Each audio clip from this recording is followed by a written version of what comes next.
Noam Chomsky once said a language is not just a word, it is culture, a tradition, a unification of a community, a world history that creates what a community is. It is all embodied in a language. Hello everyone. First of all, thank you for giving us a chance to talk today. My name is SITI FAIRUS binti ZAINI. My matrix number is 203467 and meet my friend FARAH NAJWA binti NURDIN. We are from LPE 2301 Group 112 second semester 2019-2020. We will be talking to you about ways to protect Malay language. Our presentation today will be divided into three sections, which are the introduction, the way to protect Malay language, and conclusion. Firstly, I will describing definition of Malay language in detail. Then I will go on to show you ways to protect Malay language step by step. Malay language is official language of Malaysia. Kamus Dewan 2006 defines Malays refer to the name of a nation and language, particularly in Peninsular Malaysia. Malay language used for communication, education, business, administration, and others.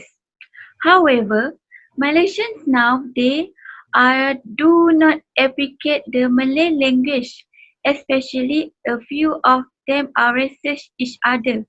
So we need to do something to prevent it from becoming worse. The first step in protect Malay language is action from government. The government need to enforce the law because it is the government's responsibility to protect national language through Act 152 of the Constitution. Besides that, it used to share awareness to society from doing illegal action. This means if someone doing violation, it always be legal action. He already break rule and found guilty. For example, the incident changing national anthem, the lyric from Bahasa Malaysia to Chinese. The Ministry of Education has launched an investigation against a video post online seemingly showing primary school students singing the Negaraku in Mandarin. The issue had taken place at Chinese Vernacular School in Seremban, Negeri Sembilan. The Education Ministry will not compromise with any parties attempting to against the law concerning the federal constitution.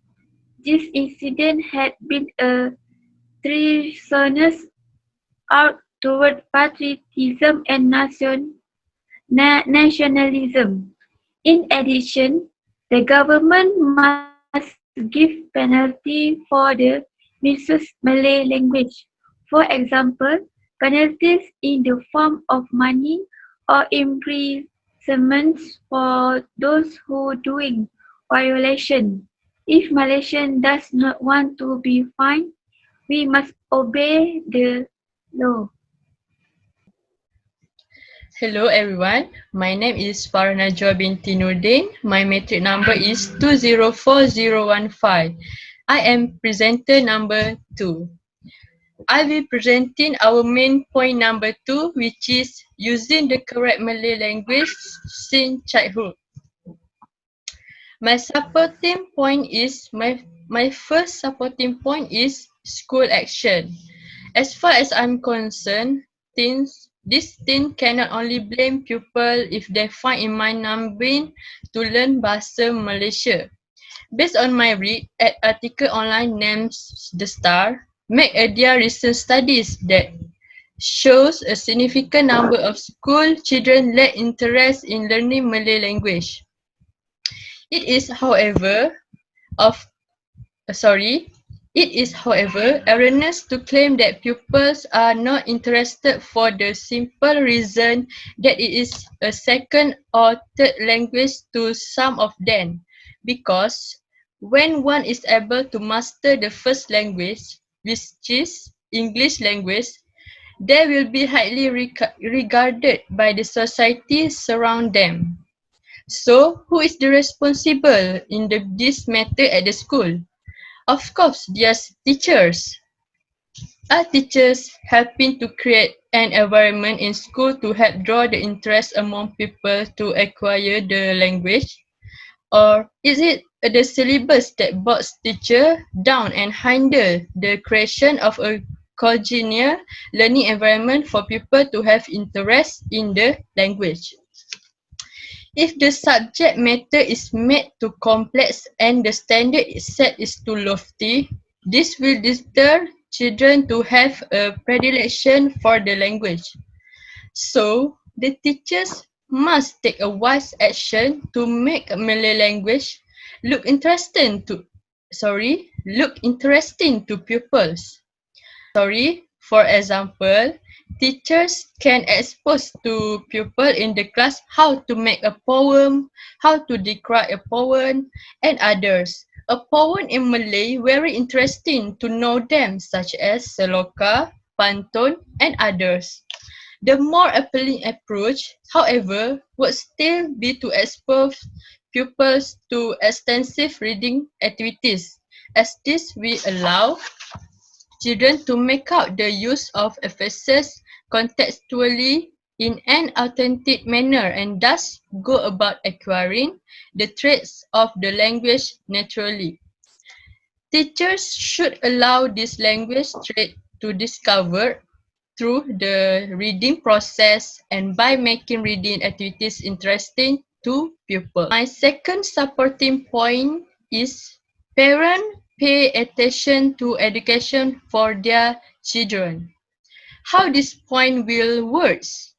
In my opinion, parents can send their children for tuition classes to learn the comprehension, which is one of component in Malay language. Most parents give up attempting to teach their children the comprehension component of this language at the UPSR level as they themselves are not familiar with most of the modest expression and structure used. So, this is an effective step if they send their children to tuition class for subject Malay language. It is not only for exam, but in their children future as a Malaysian. To conclude our presentation today is, we as a Malaysian must keep our native language from being abused by a responsible society. When we take lightly from this matter, the Malay language will not globalize forever. Alan Moore once said, language comes first. It is not that language grows out of consciousness. If you haven't got language, you can't be conscious. That's all from us. Thank you.